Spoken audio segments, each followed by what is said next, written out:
Olá, amigos, companheiros de ideal, internautas, sejam todos bem-vindos a mais um Evangelho no Lar online do Grupo Espírita Paulo de Tarso, do Rio de Janeiro.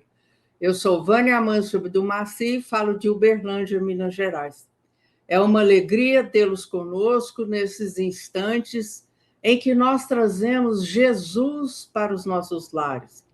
Convidamos você para estar conosco semanalmente, para fazer esse encontro, aprender o Evangelho de Jesus à luz da doutrina espírita e também que você prepare a água que vai receber os medicamentos de que você necessita para se sentir fortalecido, amparado, animado para prosseguir em sua jornada evolutiva, ok? E para nós bem iniciarmos, nós vamos fazer a prece inicial. Vamos lá? Com pensamento no alto em Jesus, lá vamos nós. Pai de misericórdia, Jesus, Divino Mestre, queridos benfeitores espirituais, aqueles que dirigem o nosso estudo, com muita alegria, aqui estamos para mais um Evangelho no Lar, pedindo o amparo e assistência amorosa para todos que nos acompanham, encarnados e desencarnados. Que as vibrações de paz e luz nos envolvam a todos nós, trazendo-nos o bom ânimo, as forças de que necessitamos para prosseguirmos em nossa jornada diária. Pedimos, Jesus, em favor do planeta Terra, da paz no mundo, de toda a humanidade encarnada e desencarnada, e particularmente para aqueles que nos acompanham, que seus lares possam ser visitados, que todos os que convivem no mesmo lar possam receber aquilo de que necessitam, Senhor. E pedimos, Senhor, fortalecei-nos a fé, a esperança, para que caminhemos na prática do bem e da caridade com alegria, lembrando-nos sempre das lições do Mestre Jesus. E assim, em seu nome, nós iniciamos o nosso encontro de hoje. Que assim seja.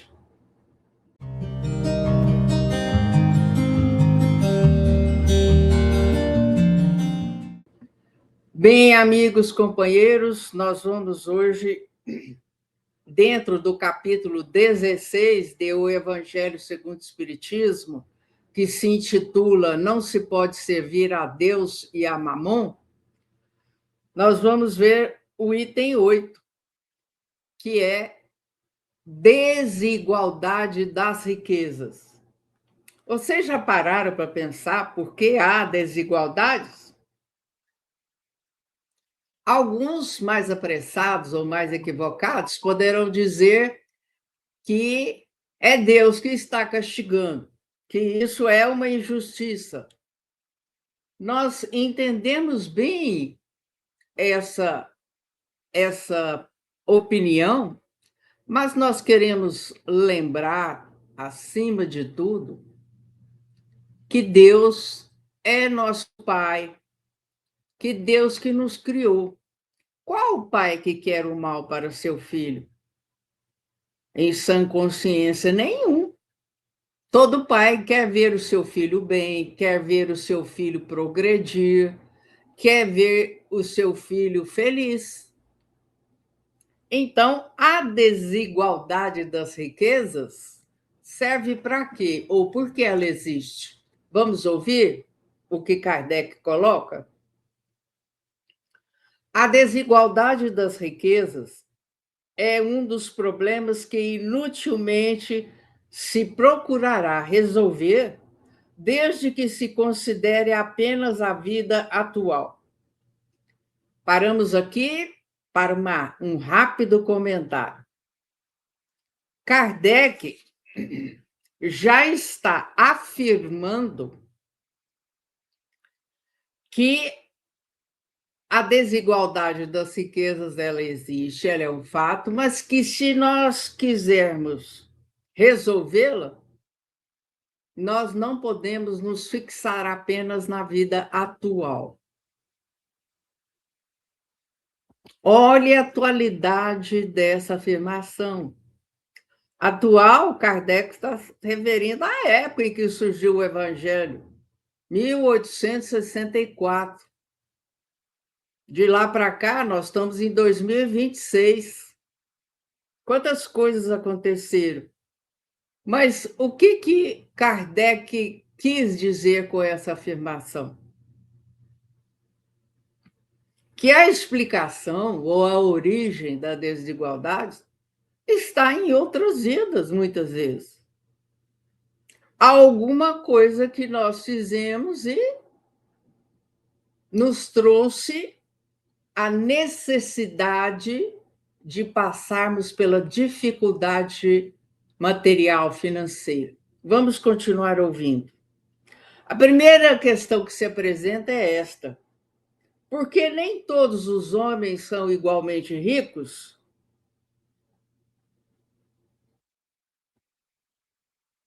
Não o são por uma razão muito simples: por não serem igualmente inteligentes, ativos e laboriosos para adquirir, nem sóbrios e previdentes para conservar.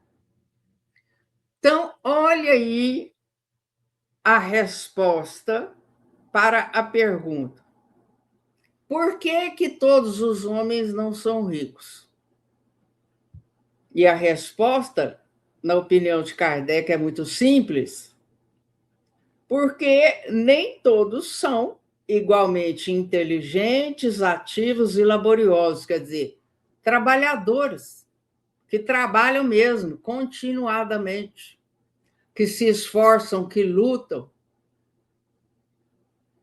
E também aqueles que não são sóbrios nem previdentes para conservar. Por quê? Porque tão logo se vê numa situação confortável, de abundância, eles se esquecem e vão gastando, gastando, gastando. Não são previdentes, quer dizer, não se resguardam, não se preocupam em relação ao futuro, e aí vão gastando tudo com a satisfação dos seus gostos, de seus prazeres, de seus vícios, de seus hábitos muitas vezes fúteis, e aí o dinheiro acaba. Então, Kardec coloca aí dois aspectos.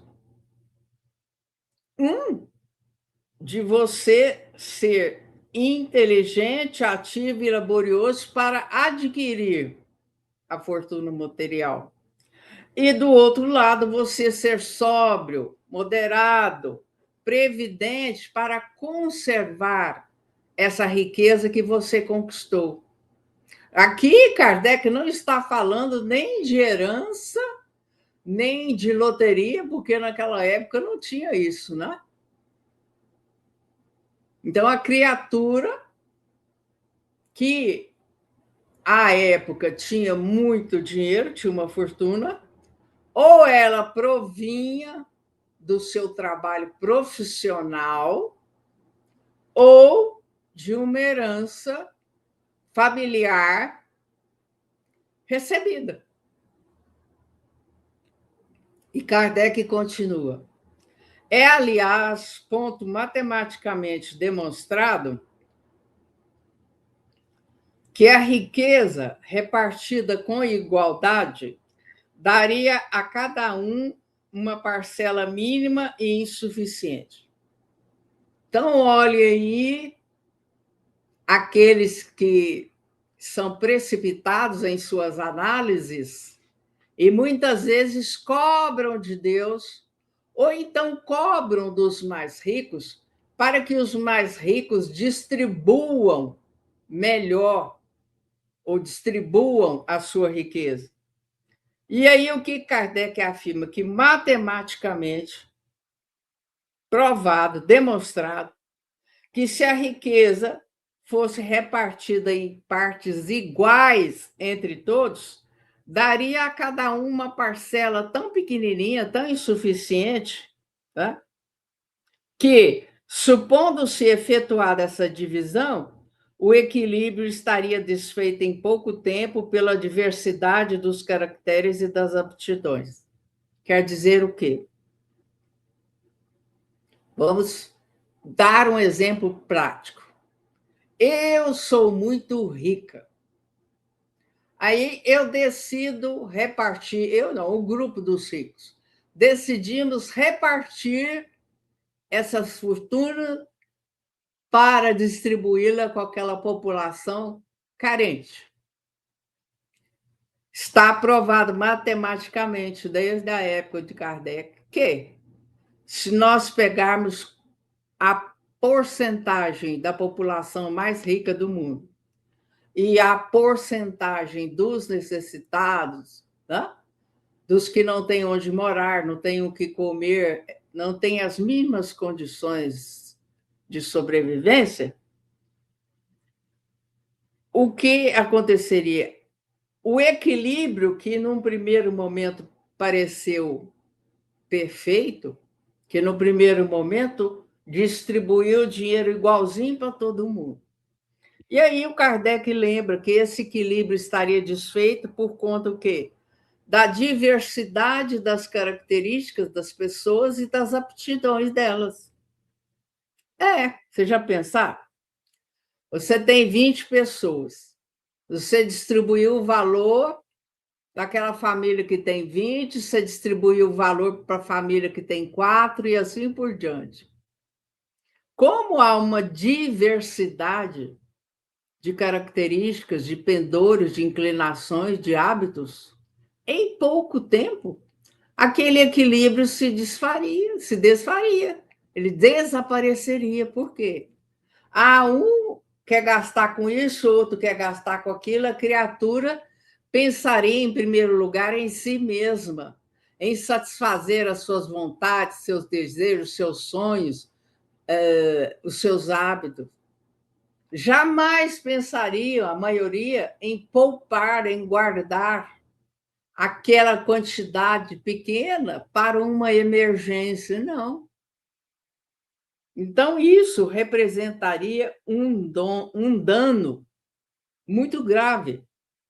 E Kardec continua que, supondo-a possível e durável, supondo que essa divisão fosse possível e durasse, tendo cada um somente com o que viver, o resultado seria o aniquilamento de todos os grandes trabalhos que concorrem para o progresso e para o bem-estar da humanidade. Quer dizer o quê? Distribuiu o mesmo tanto para todos.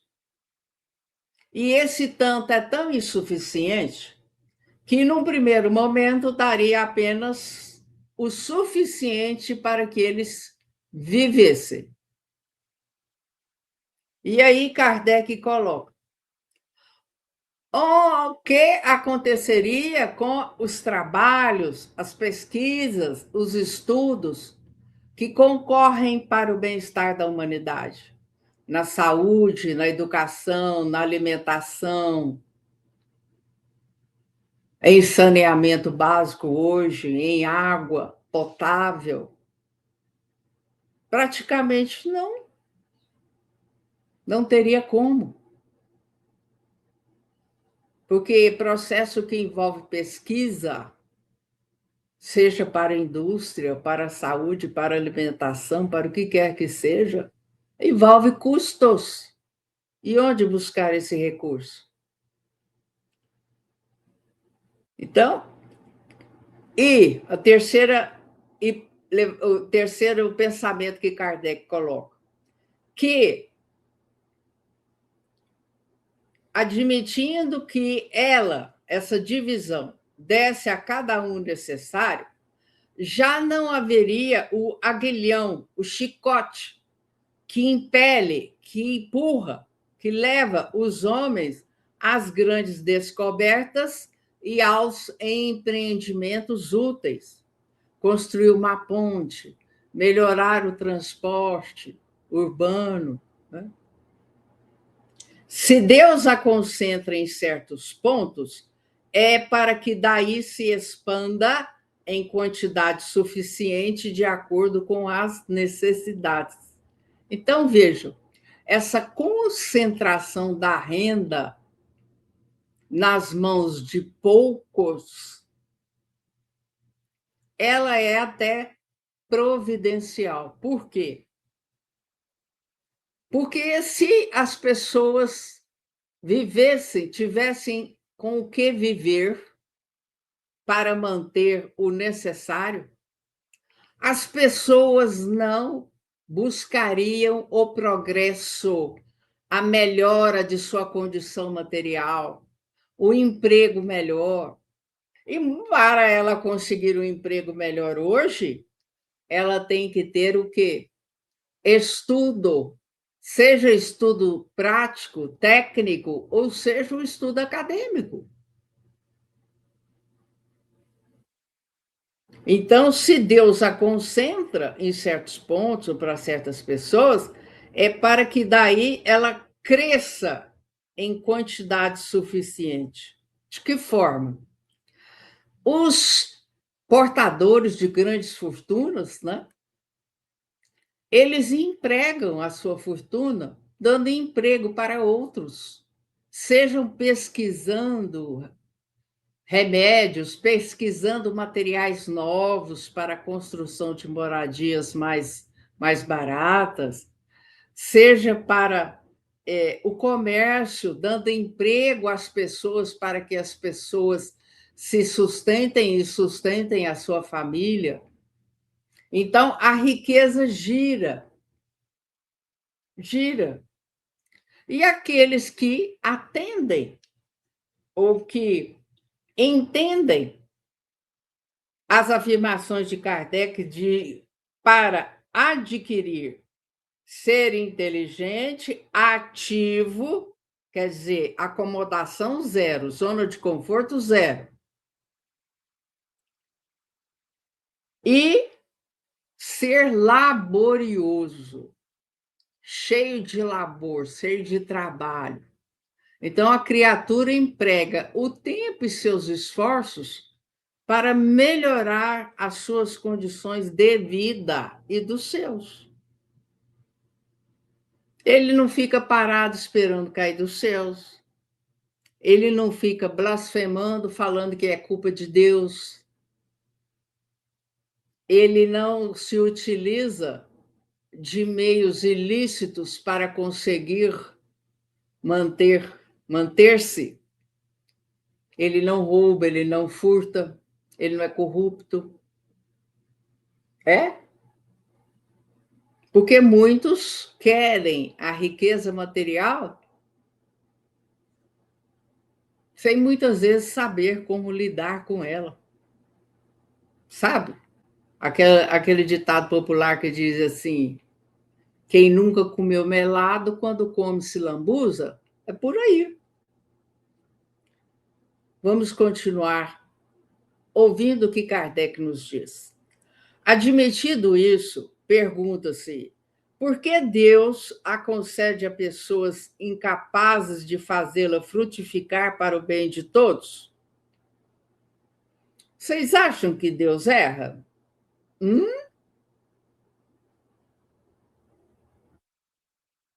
Ainda aí está uma prova da sabedoria e da bondade de Deus.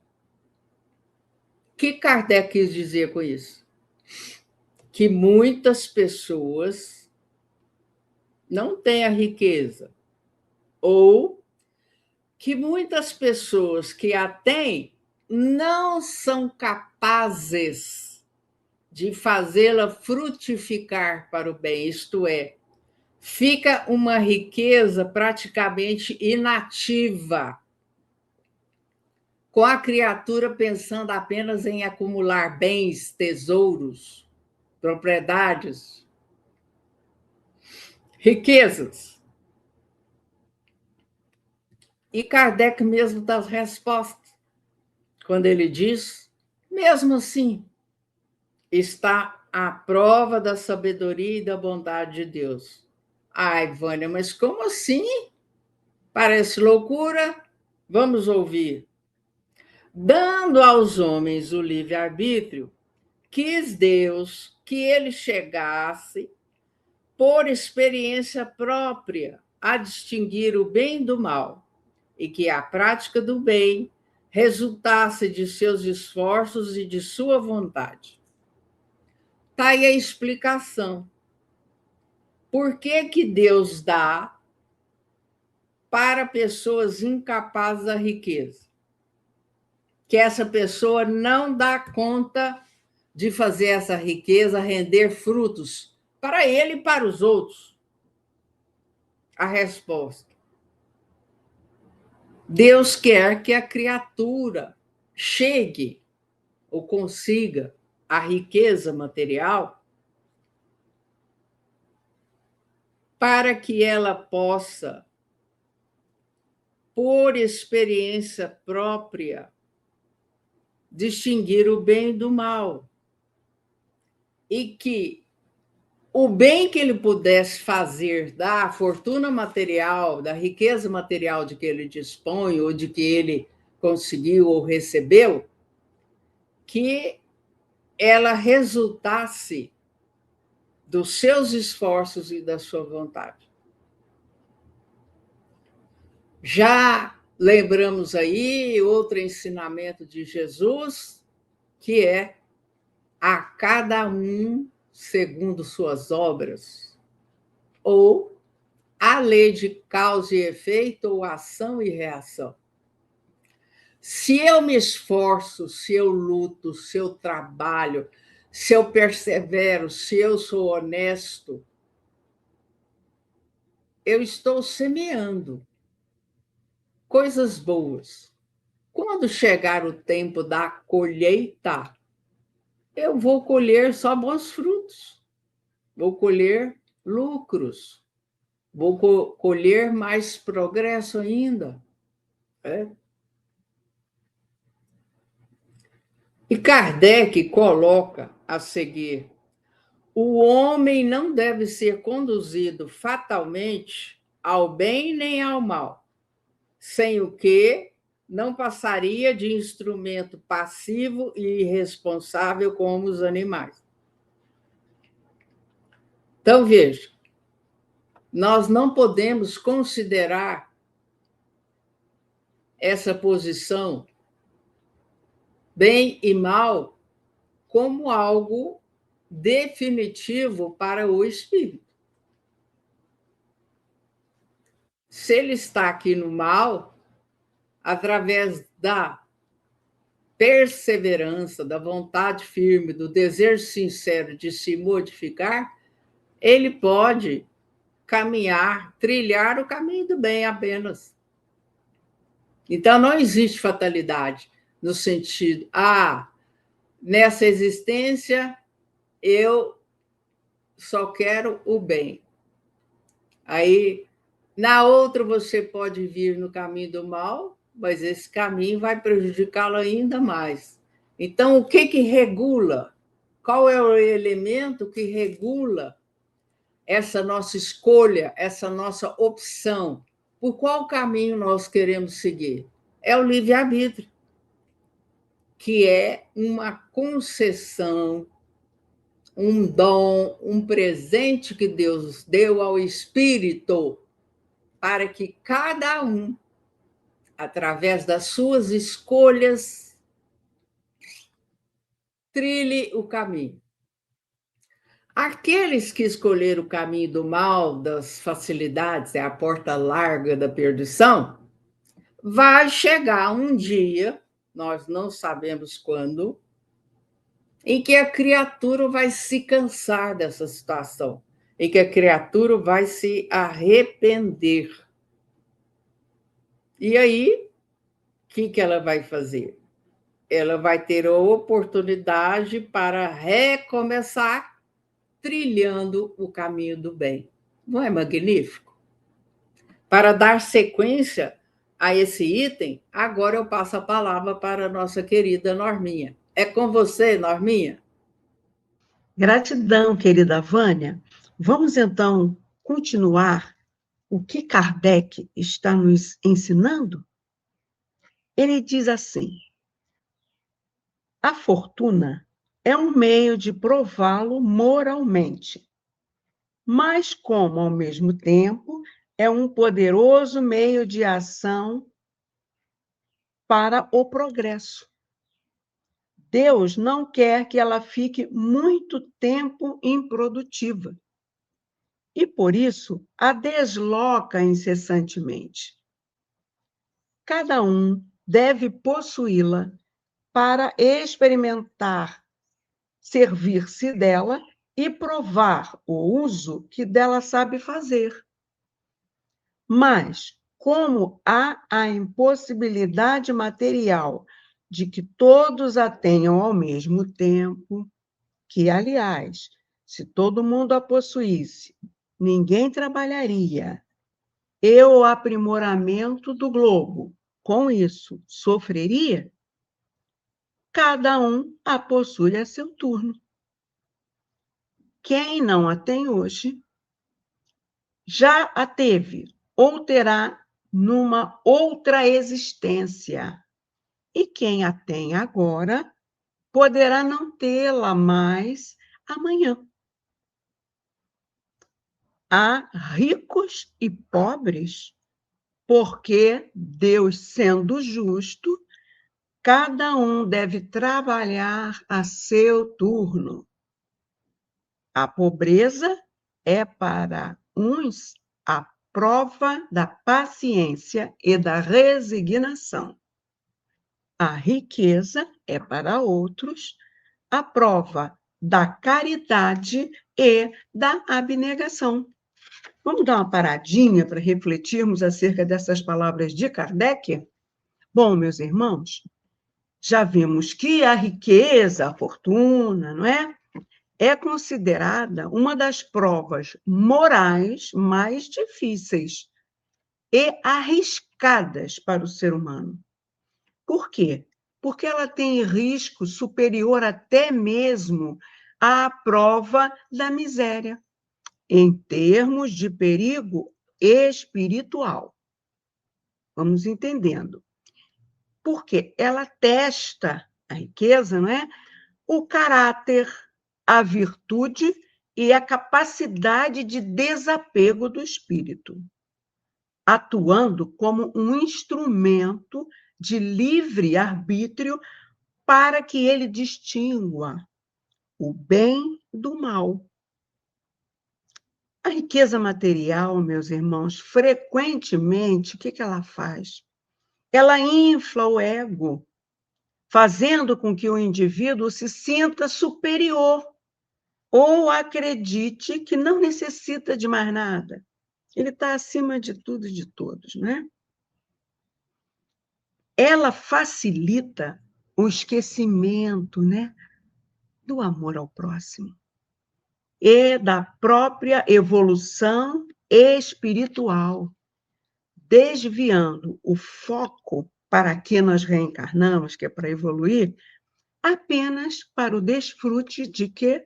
Dos prazeres terrenos. Então, na riqueza, meus irmãos, há o risco do abuso.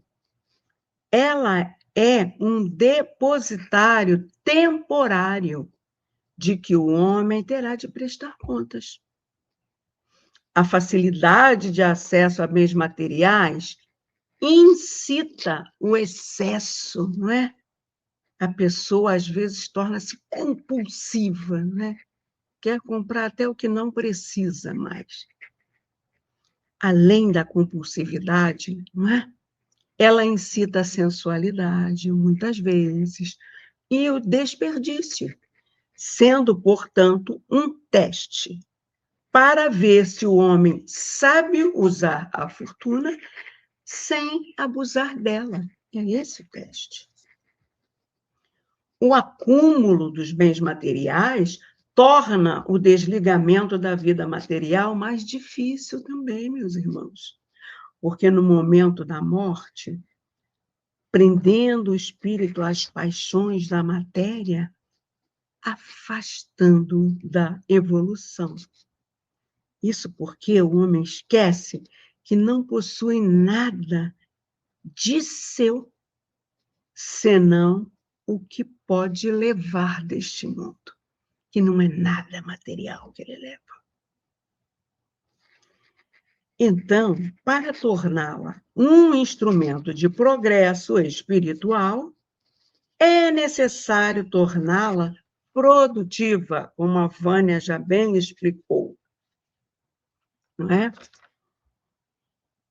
E assim, a gente pode até dar um exemplo, meus irmãos. O médium fundador da Sociedade Espírita Ramatiz, casa espírita que eu frequento aqui no Rio de Janeiro, ele foi um empresário muito bem-sucedido, mas ele sentia que faltava algo no interior dele, entendeu? E assim, quando ele teve contato com os livros de Ramatiz, ele despertou para o que estava faltando. Então, ele transportou esse seu despertamento para a efetivação da fundação da Casa Espírita Ramatiz, levando os conhecimentos do Evangelho do Mestre e a sabedoria oriental trazida por Ramatiz. E, para isso, ele fez doações de imóveis dele para que aquela instituição fosse fundada em 64 e está lá até hoje, difundindo a boa nova, não é? Então, ele conseguiu, não é, que a fortuna dele fosse produtiva, não apenas materialmente, como um empresário bem-sucedido, mas também espiritualmente. Ele evoluiu, porque ele deu produtividade àquela riqueza que Deus lhe confiou. Mas é uma prova difícil, não é? Como é impossível que todos tenham a riqueza ao mesmo tempo, como nossa irmãzinha Vânia já explicou muito bem, não é?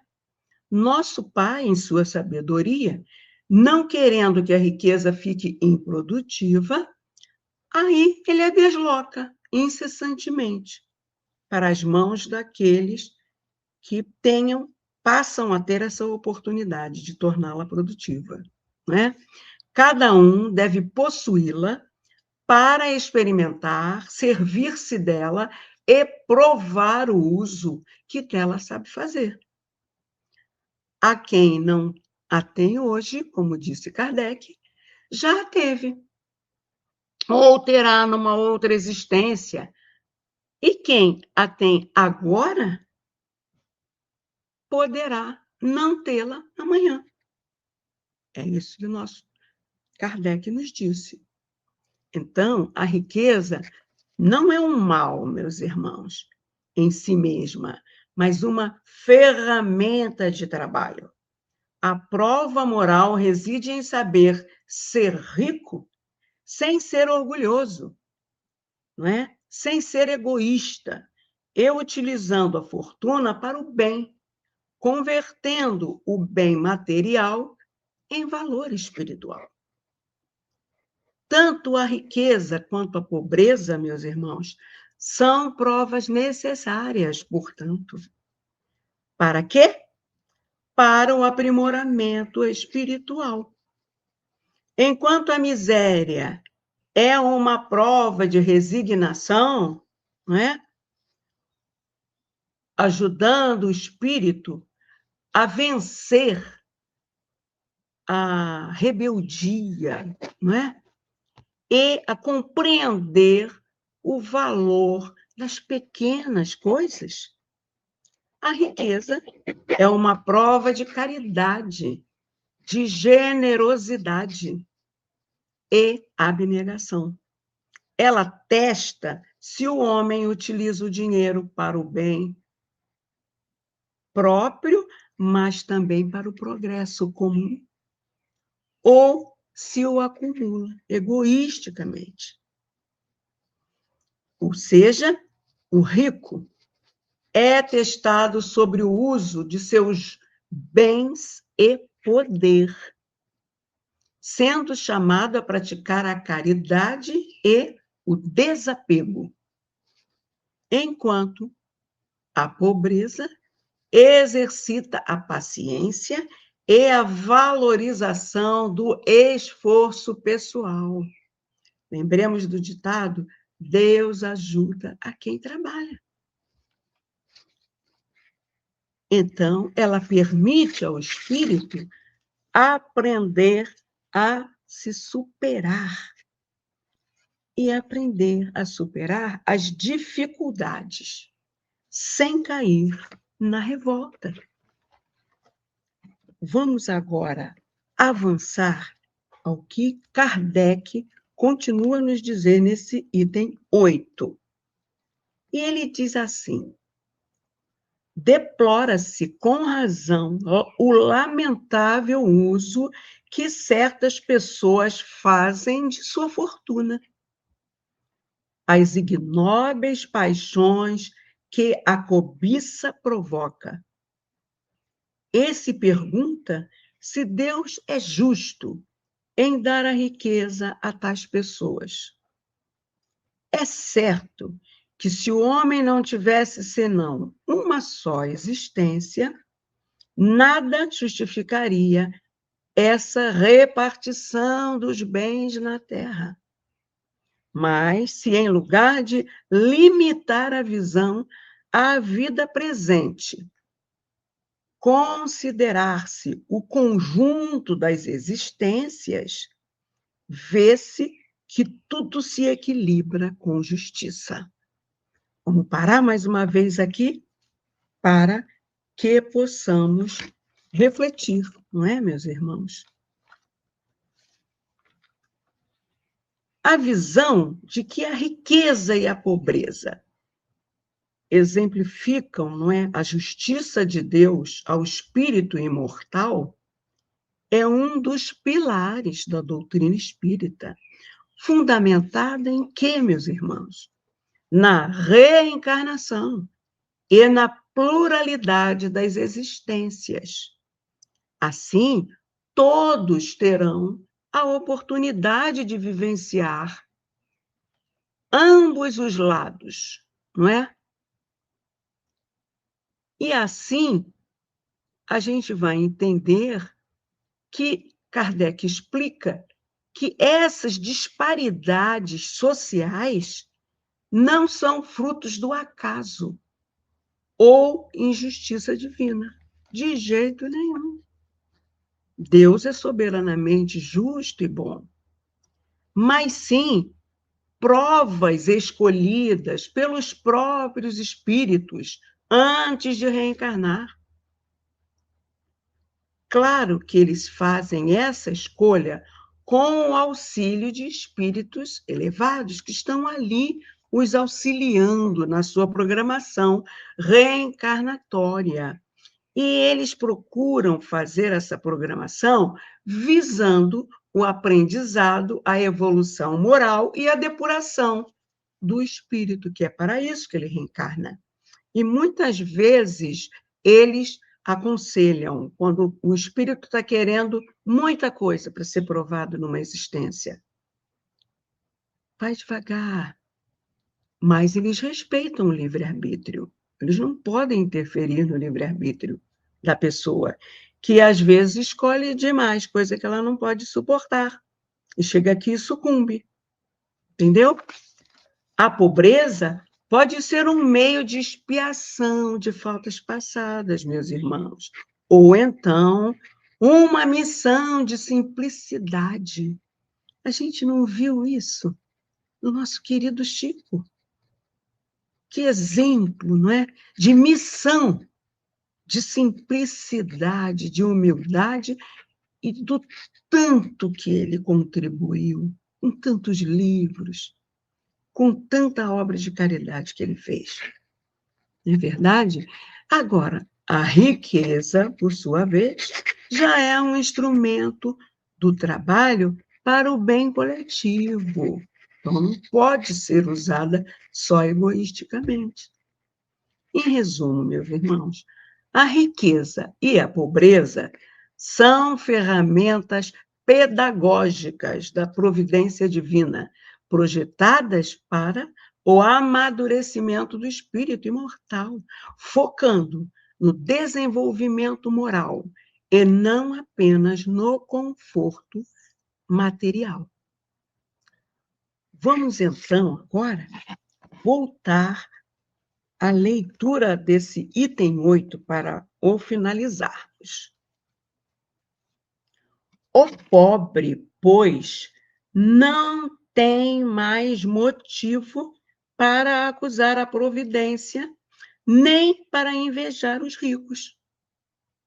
E os ricos não têm mais do que se glorificar pelo que possuem. Se dela abusam, não será nem com os decretos, nem com as leis suntuárias.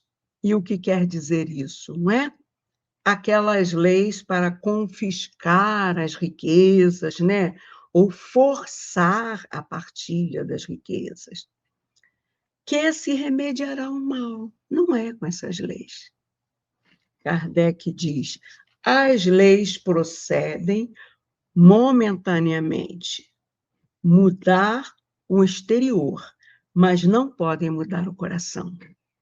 Por isso, elas não têm senão uma duração temporária e são sempre seguidas de uma reação mais desenfreada. A fonte do mal está no egoísmo e no orgulho. Os abusos de toda espécie cessarão por si mesmos quando os homens se regerem pela lei da caridade. É o lema da doutrina espírita, né? Fora da caridade não há salvação. Então, vamos agora refletir acerca desse último trecho do item 8. Deus nos deu, meus irmãos, um livre-arbítrio, não é verdade? Que intimamente está ligado à lei de causa e efeito, ou de ação e reação. E ele colocou na consciência do homem as suas leis. Só que as leis de Deus são imutáveis, eternas e perfeitas, regendo a evolução, servindo como bússola moral, meus irmãos, para distinguir o bem do mal. Já as leis materiais, como Kardec falou, elas mudam, buscando o quê? Adequação conforme as circunstâncias. Quando o homem afasta-se do cumprimento dessas leis de Deus que habitam nele, né? Seja ele rico ou pobre, ele compromete-se com a justiça divina. Afinal, somos livres, não é? Para semear, mas obrigados a colher as consequências, sejam elas positivas ou negativas. Portanto, não são as leis da matéria que mudam o que vai no coração humano, não. Elas são temporárias, não eternas, como as leis do Pai, e são sempre seguidas de uma reação mais desenfreada. O que Kardec quis dizer com isso? Reação desenfreada. São aquelas consequências violentas, né, meus irmãos? Desordenadas e contraproducentes, de tentativas humanas de impor igualdade social ou econômica à força, sem que haja uma transformação interior de virtude, sem que o homem tenha se conscientizado que fora da caridade não há salvação, que é precisa trabalhar a caridade, a abnegação. Então, à medida que o espírito evolui, a consciência divina interna torna-se mais clara. E aí ele começa a vivenciar aquela síntese maravilhosa, não é? Amar a Deus sobre todas as coisas e ao próximo como a si mesmo, permitindo o entendimento da justiça divina e a presença de Deus em todos os lugares.